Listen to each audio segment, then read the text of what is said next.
नमस्कार मित्रांनो, engineer farmer मध्ये आपलं स्वागत आहे. तर आपल्या साईडला जे पाहताय तुम्ही, सोनालिका कंपनीने सीएनजी ट्रॅक्टरचा एक प्रोटोटाइप आणलेला आहे. त्यांचा R&D खूप चांगल्या प्रकारे चालू आहे. तर ह्याच्याबद्दल पूर्ण माहिती आपले राहुल सर सांगतील. मी आहे मंगेश देवकर.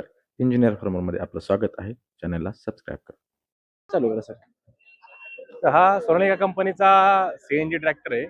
हा टायगर 50 HP चा ट्रॅक्टर आहे. टायगर कॅटेगरी मध्ये यामध्ये 2 सिलेंडर दिलेले आहेत ट्रॅक्टरला.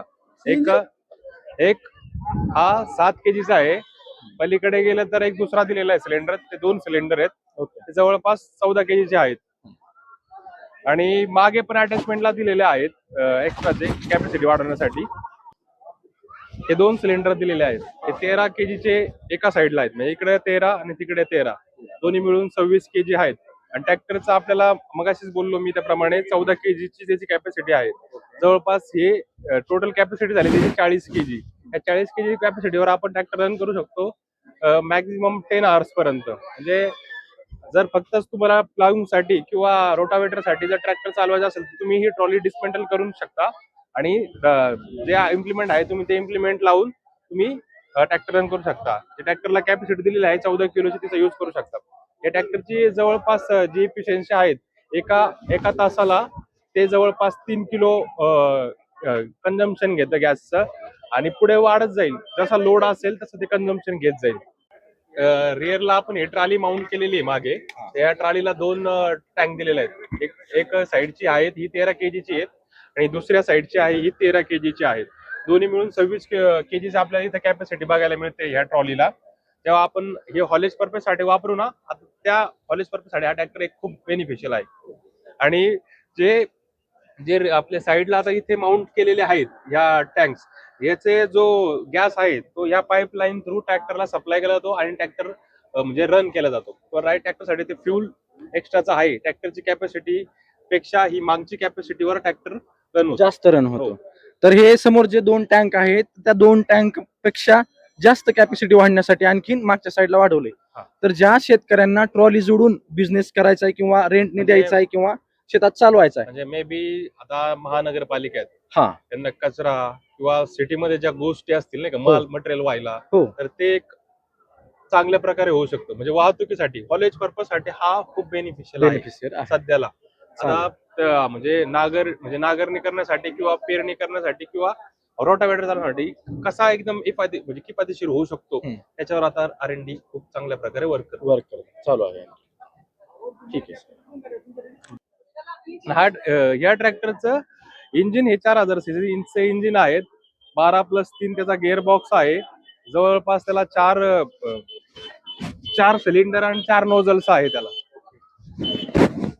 आणि याची लिफ्टिंग कॅपॅसिटी 2000 kg आहे. तर आपली टेस्टिंग तर झाली असेल? हो, कंपनीने याची टेस्टिंग केलेली आहे. बट आता हे अप्रुव्हलला पाठवलंय सेंट्रल गव्हर्नमेंटला. सेंट्रल गव्हर्नमेंट जेव्हा अप्रुव्ह करेल तेव्हा हा ट्रॅक्टर लोकांसाठी किंवा शेतकऱ्यांपर्यंत पोहोचेल. याची मॅन्युफॅक्चरिंग चालू होईल. अजून सध्या तरी काही गोष्टी म्हणजे डिस्कस केलेल्या नाहीत. म्हणजे आफ्टर जेव्हा गव्हर्नमेंट आपल्याला अप्रूव्ह देईल तेव्हा आपण हे सगळ्या गोष्टी करू. पण ह्याच्या सोबत ज्या डिझेल ट्रॅक्टरला इक्विपमेंट चालते ते सर्व इक्विपमेंट चालते, सगळे इम्प्लिमेंट पण चालतात. तुमचं टोईंग साठी तर ऑलरेडी तुम्ही बघितलंय, ट्रॉली पण दिलेली मागे. बाकी सर्व इम्प्लिमेंट चालतात.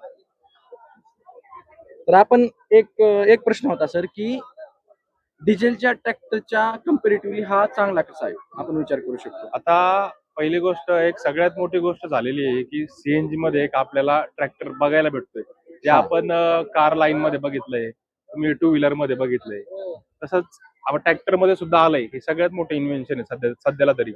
यात हळूहळू डेव्हलपमेंट होणार आहेत. पण जेवढं आता कंपनीला जे जमलंय सध्या ते परफेक्ट जमलंय. आणि त्यामुळेच कंपनीने लॉन्च करायचा डिसिजन घेतला. तो आता ह्या वर्षी तो लॉन्च केला. आणि भविष्यात म्हणजे कॅपॅसिटीवर वर्क करणारे बऱ्याच गोष्टी नाही का भविष्यात होणारच आहे. R&D आणखी भरपूर होत आहे, भरपूर याच्यावर वर्क करणार. Okay sir. तर ती एक चांगली गोष्ट आहे त्याची की सीएनजी मध्ये सुरुवातीलाच पहिल्यांदा आलाय आपल्या. आपण इथून आपण सीएनजी फिलअप करू शकतो. ओके, इथून सीएनजी फिलअप. एक प्रश्न, सीएनजी जर संपला तर काय त्याला ऑप्शन आहे का? आता याच्यावर कसं आहे, आता सीएनजी संपला त्या ठिकाणी आपण म्हणजे नाही का डिसमेंटल करून आपण हे भरून आणू शकतो का, हम्म. याच्यावर पण काम चालू आहे. ओके. म्हणजे ती गोष्ट पण सॉल्व्ह होईल भविष्यात, पण आता त्याच्यावर काम चालू आहे सध्या. हा, तसं पण जास्त करून आता सीएनजी साठी जी मॅन्युफॅक्चरिंग चालू आहे म्हणजे सीएनजी गॅसची. आणि याचं म्हणजे पहिली गोष्ट म्हणजे इफिशियंट का राहणार आहे, जे डिझेल इंजिन आपल्याला जे आता पोल्युशनचे नॉर्म्स आहे हा. इंडियन गव्हर्नमेंटचे, ते हे त्याला म्हणजे मॅच होतंय नाही का, थोडं प्रदूषण खूप कमी करतंय, राईट. ते नॉर्म्स भरून काढलं नाही का. कार्बन आणि पर्सेंटेज उद्या जर आता गडकरी साहेबांनी तर बोललेलंच आहे की नाही का सीएनजी मध्ये काहीतरी आपण इन्व्हेन्शन केले पाहिजे. ते त्या प्रकारे एक कंपनीने थोडंसं म्हणजे स्वतः म्हणजे याला ड्राईव्ह होताच, पण हेच झालेलं आहे आता सीएनजी मध्ये. बरोबर. हे जे सीएनजी समोर दिसतोय बॉक्स, त्याच्यामध्ये काय टूल बॉक्स आहे? हा 7 केजीचा आहे एक सिलेंडर आहे. हा, आणि पलीकडे 7 केजी. 7 केजी दोन्ही मिळून 14 14 केजी. kg. बरोबर. गिअर सिस्टीम वगैरे सगळी सेमच आहे. हा, गिअर सिस्टीम आपली सेमच आहे. हा 12+3 गिअर बॉक्स आहे. 12 हा. फॉरवर्ड आहे आणि 3 रिव्हर्स गिअर आहे याला. ओके. चालेल चालेल चालेल. 5 वर्षाची वॉरंटी याला. हो. पण हा अजून लॉन्च फक्त कंपनीने केलेला आहे. हा अजून भारत सरकारचा अप्रुव्हल बाकी आहे. अप्रुव्हल बाकी, प्रदर्शनासाठी आणलाय खास हो, करून हो. शेतकऱ्यांना माहिती होण्यासाठी. बरोबर. धन्यवाद. चालेल. Thank you so much sir information दिल्याबद्दल. तर मित्रांनो, सरांनी बऱ्यापैकी माहिती दिली आपल्या सीएनजी ट्रॅक्टरची. सीएनजी ट्रॅक्टर बद्दल तुम्हाला काय वाटतं ते आपल्या कमेंटमध्ये कळवा. तुम्हाला जर काही प्रश्न असतील तरी पण कमेंटमध्ये विचारा, आणि व्हिडिओ आवडला असेल तर लाईक करा आणि चॅनलला सबस्क्राईब करा. Thank you so much.